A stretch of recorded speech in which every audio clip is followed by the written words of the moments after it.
Take a look at some pre-election matters. As the pre-election campaign activities begin to gather momentum, Obedience have come together to form a group called the Village Boys Movement, which has surfaced online. This appears to be a counter-group for the public attention garnered by the pro-Tinubu City Boys movement. The movement, which has already established its own website, describes itself as a movement created to empower the grassroots, one village at a time. This comes as backlash has trailed the induction of such figures as Obi Iegbu, better known as Obi Cubana, and Cubana chief priest into the City Boy movement, a move that made Obedience feel that some Igbo businessmen are taking sides with the political elites and are abandoning the common man. Well, village boys on social media have been posting to announce their presence, and this is what they have to say. Our eyes don't open. I say, our eyes don't open for Southeast. This time around, the City Boys movement go jam the Homeboys movement. Don't hang with the Homeboy. Now we be the Village Boys now. If we do meeting finish for City, I could tank patra and then if we do meeting finish for City, when I go still come back to village, come jam us here. Now we be the home base now. He said the village is the home base. They're saying the City Boys will still have to come to the village to campaign. So the Village Boys have all the power. Ayo, what's your take on this Village Boy versus City Boy?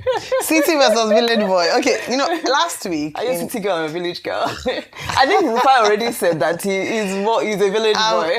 Well, I was born... So let me clarify something. And I want to be objective and fair this morning. Last week I'd said that you may say anything about the APC, but in the way that they have mobilized in recent times, you have to say that there's evidence. Unfortunately, the other parties have been belabored with internal wrangling that they don't even have time to put together. They blame the APC. Yeah, they do. Whatever the reason is, PDP is trying to sort out which one is the real one, which is not real, which was convention or area or party, like we call it, or the Labour Party is in court, so they don't even have time to have a coordinated movement in this way. The Obedient movement, don't forget, do not belong to a particular political party. It's a movement engineered by the young people in Nigeria based on some of the things that they've seen and in support of one particular candidate in the last election. It has now evolved. And to be fair, they move with the candidate wherever he goes. So you can't even call that a particular party's, movement. It's an organic movement. The City Boy movement have also said that, they made a lot of noise. They've gotten very generous donations from some state governments, from bosses being donated, high-profile people being announced as the ambassadors, some of them questionable. Someone was even saying there was Ministry of Youth logo on their posters. I mean, we had to question. Now I emphasize some state government, which money was used to fund some of these buses that were given to the City Boy movement. But the City Boy, the name is not because it's for city people. Just to mention that it is that the fact that the moniker is often associated with the president, based on the fact that he's said to be the father of modern Lagos, the architect of the Grand Master Plan, and so on. So hence the City Boy, not just that it's for city boys. But the Village Boys have now come out to say that we are the ones in charge. Now, the difference is that will they have access to the amount of resource that the City Boy movement has, based on the fact that the APC controls at least 30 states currently in terms of governors in the state. But what we must clearly emphasize is that let state resources not be used for any movement.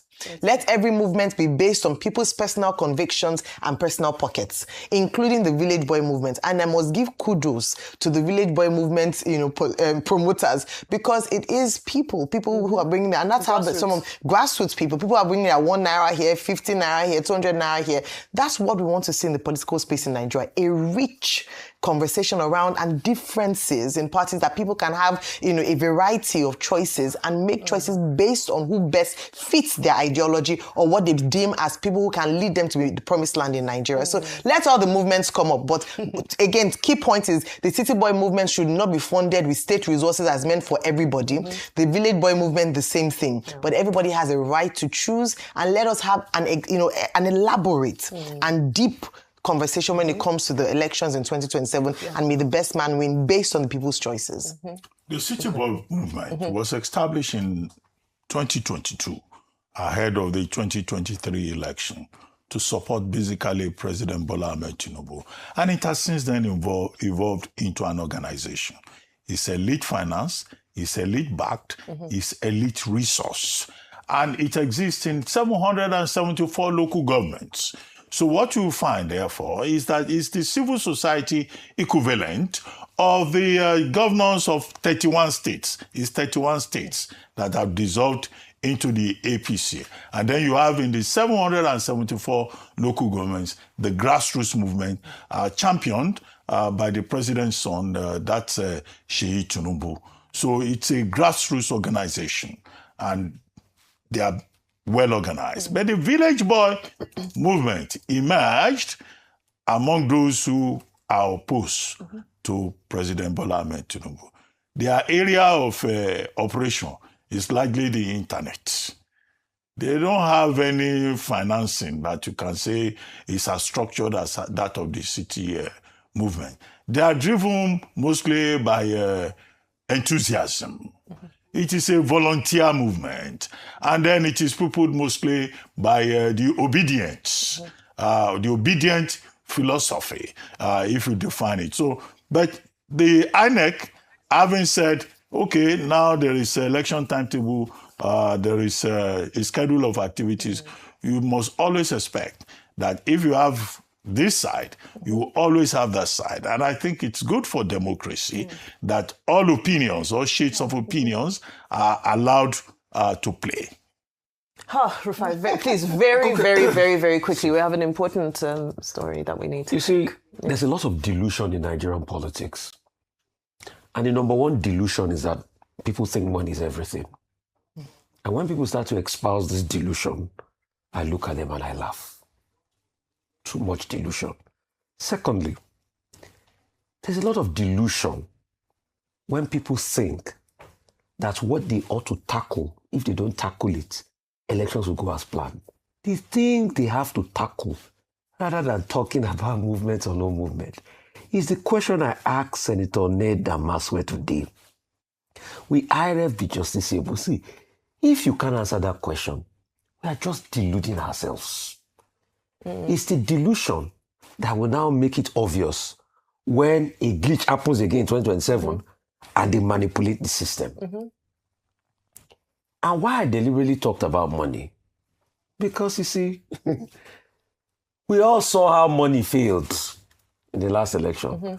Why we are calling for transparency? Because we know one too many times, money also fails. Very valid It is the pain of the Nigerian people that aroused people to vote. They shared money during the last election. Didn't they share money? But money failed. The people spoke. So for people that think money is everything, they should continue the delusion. We'll see them. We just want the people irony to speak. Is that the city boys are the ones going to feed the village boys. Well, we're going to... That's the irony. I think it's a debate that we're going